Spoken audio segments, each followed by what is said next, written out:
ज्यावेळी खेळत होता त्यावेळी भारताची टीम ही वर्ल्ड कपमध्ये एशियन गेम्समध्ये कंटिन्यू गोल्ड मेडल घेत होती.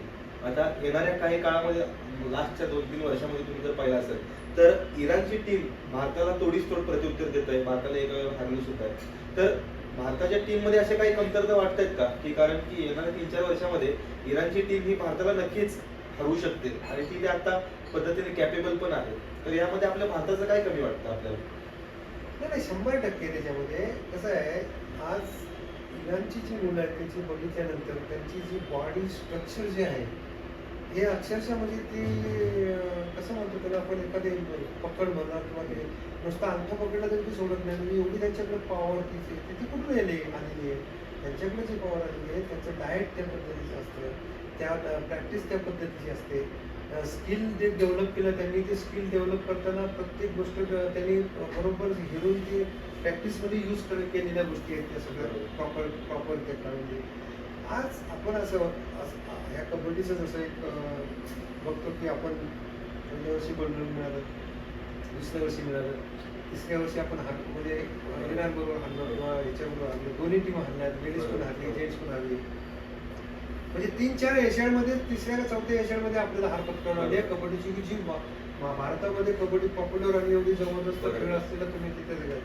त्याचं कारण असं आहे की जसं हॉकीमध्ये आपण जेव्हा हॉकी ऑलिम्पिकमध्ये इन्क्लूड झाला त्यावेळेला हॉकी हा भारताचा गेम, पंजाबचा गेम, ह्याचा गेम म्हणून आपण कंटिन्यू गोल्ड मेडल मिळत होतो, आनंदात नाचत होतो, आनंदात गावात होतो. पण आज त्या हॉकीची परिस्थिती आज काय झाली मला सांगा. म्हणजे याचा अर्थ असा की आपला खेळ त्यांनी डेव्हलप केला, बरोबर, दुसऱ्या देशाने डेव्हलप केला तो. आपण त्याच्यातून खोलपर्यंत जातच नाही ना. हा चांगला खेळतो, याला घ्या, हा चांगला खेळ. आपल्या महाराष्ट्रामध्ये रेसलिंगचे कितीतरी मल्ल आहेत, आपण किती मोठे मोठे मल्ल समजतो. पण हे तरी गोल्ड मेडलला जातो का, नॅशनलला तरी विनर होतो का, एशियनला तरी जातो का. ह्याचा तर विषय सोडून द्या ऑलिम्पिकचा. का जात नाही तर तेवढ्या लेवलची प्रॅक्टिसही ती करत नाही. आपण फक्त मोठी समजतो त्याला. तशीच कबड्डी आमची भारतामध्ये, आमची कबड्डी आम्हाला ज्ञान जास्त आहे, आम्हाला आमचं स्किल जास्त आहे, आम्हाला अनुभव जास्त आहे. अशा ह्या सिच्युएशनमध्ये आमचे कोचेस असतात, आमचे खेळाडू असतात की काही नाही, मला इंडियाचा खेळ आहे जबरदस्त, असं नाही आहे. त्यांनी वेगळ्याच पद्धतीने डेव्हलप केलेलं असतं. त्यांचं स्किल बघा तुम्ही, त्यांच्या स्किलमध्ये आपल्यापेक्षा त्यांनी स्किल यूज केलं आहे. आपल्या स्किलपेक्षा चवडा काढणं, कंबर काढणं, समोरून फक्त पटात घेणं, हे स्किल कुठून आलं त्यांना, कुठून शिकले ते लोक.